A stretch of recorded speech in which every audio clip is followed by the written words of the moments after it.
नमस्ते दोस्तों, free voice में आपका स्वागत है। मैं अजय शर्मा। विपक्ष की परेशानियां तो खत्म होने का नाम ही नहीं ले रही हैं। अभी तक तो इसी बात की चिंता थी कि इस इलेक्शन में मोदी जी 400 पार अपनी सीटें ले जा पाएंगे या नहीं। अब एक नई बात सामने आ गई है।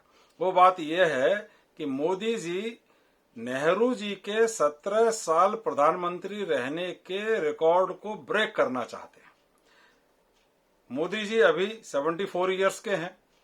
अगर नेहरू जी का रिकॉर्ड उन्हें ब्रेक करना है तो 8 साल और उन्हें प्रधानमंत्री रहना है, यानी कि वो 18 साल का रिकॉर्ड बना देंगे। तो 8 साल बाद मोदी जी की उम्र होगी 82 ईयर्स। तो अगर हम ये देखें कि जो बिडेन, जो अमेरिका के राष्ट्रपति हैं, वो अभी 81 ईयर्स के हैं और अगले कार्यकाल के लिए वो इस बार चुनाव में खड़े हुए हैं। ट्रंप से उनका मुकाबला चल रहा है और ये भी संभावना है कि बिडेन जीत जाए, यानी कि बिडेन जीत गए तो 85 की एज तक वो अमेरिका के राष्ट्रपति रहेंगे। ये उनका दूसरा टर्म होगा। तो अगर अमेरिका में 85 ईयर्स तक राष्ट्रपति रहने के लिए वहां का पॉलिटिशियन एस्पायर कर सकता है, और जो कि मोदी जैसा फिजिकली फिट भी नहीं है। हमने कई बार देखा है कि बिडेन चलते चलते गिर जाते हैं, बैठे हैं सभाओं में उन्हें नींद आ जाती है, मीटिंग्स में नींद आ जाती है। उसकी जगह मोदी जी तो 18 घंटे काम करते हैं। 74 की एज में जो उनकी बायोलॉजिकल एज दिखती है वो तो 45 और 50 के बीच की दिखती है। इतनी रैलियां, इतने प्रोग्राम्स, और अब वो मेडिटेशन करने जा रहे हैं। 3 दिन 3 रात विवेकानंद शिला पर रुकेंगे, कन्याकुमारी में मेडिटेशन करेंगे। विपक्ष उससे ही परेशान है और ऊपर से ये नया शिगुफा आ गया है कि मोदी जी अब 2032 तक प्रधानमंत्री रहेंगे, यानी कि 2029 के बाद फिर से मोदी जी ही चुनाव लड़ेंगे।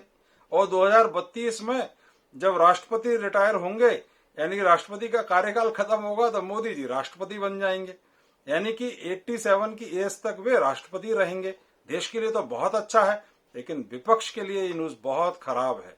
अगर मोदी जी ने वाकई ठान लिया है कि नेहरू जी का रिकॉर्ड ब्रेक करना है और हिस्ट्री में हर जगह ये जिक्र आए कि देश में सबसे लंबे समय तक प्रधानमंत्री नरेंद्र दामोदर दास मोदी रहे, तो इस चीज को फिर कौन रोक सकता है। अगर मोदी जी ने ठान लिया है तो विपक्ष की समस्याओं का तो अंत होता दिख नहीं रहा है। और जो बिडेन ने भी एक उम्मीद की किरण मोदी जी के सामने जगह ही दी है।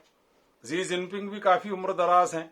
तो देखा जाए तो ये अनुभवी उम्र दराज लोग जो फिजिकली फिट नहीं है वो भी इस रेस में खड़े हुए हैं। तो मोदी जी जो कि बिल्कुल फिजिकली फिट हैं और ऐसा लगता है कि 90 साल तक तो वो बिल्कुल चुस्त दुरुस्त रहने वाले हैं, तो वे कम से कम 18 साल तो प्रधानमंत्री के पूर्ण कर ही सकते हैं। तब तक अमित शाह और योगी आदित्यनाथ को और मैच्योर होने का अवसर मिल जाएगा और मोदी जी को भी अपना उत्तराधिकारी इन दोनों में से चुनने के लिए काफी कुछ देखने और समझने का अवसर मिल जाएगा। और मोदी जैसा चौंकाने में विश्वास रखते हैं तो कोई बड़ी बात नहीं कि तब तक 8 साल अन्नामलई को भी मिल जाए अपनी प्रतिभा सिद्ध करने को। हो सकता है मोदी जैसे उन्होंने मध्य प्रदेश में, राजस्थान में और छत्तीसगढ़ में किया कि बिल्कुल नए युवा चेहरे पर हाथ रख दिया, तो हो सकता है अन्नामलई देश के मोदी के बाद प्रधानमंत्री बन जाए। कुछ भी नहीं कहा जा सकता, लेकिन यह तय है कि मोदी जो भी करेंगे उसमें राष्ट्र हित होगा ही। और मोदी का ये जो विवेकानंद शिला पर जो ध्यान है वो निसंदेह उनको नई ऊर्जा देगा, नई दिशा देगा, नया मार्गदर्शन देगा। राष्ट्र के लिए और समर्पित होने की उनकी शक्ति सामर्थ्य जितनी है उसे द्विगुणित त्रिगुणित करेगा, क्योंकि वहां विवेकानंद का आशीर्वाद उन्हें प्राप्त होगा। राष्ट्र सन्यासी और महान योद्धा सन्यासी विवेकानंद के श्री चरणों में वे जा रहे हैं। ये बहुत अद्भुत बात है। और अगर मोदी ने ठान लिया है कि नेहरू जी का रिकॉर्ड तोड़ना है तो विपक्ष को कमर कस लेनी चाहिए और बहुत जोर शोर से रणनीति बनाना चाहिए कि कैसे मोदी को 2029 में रोकें।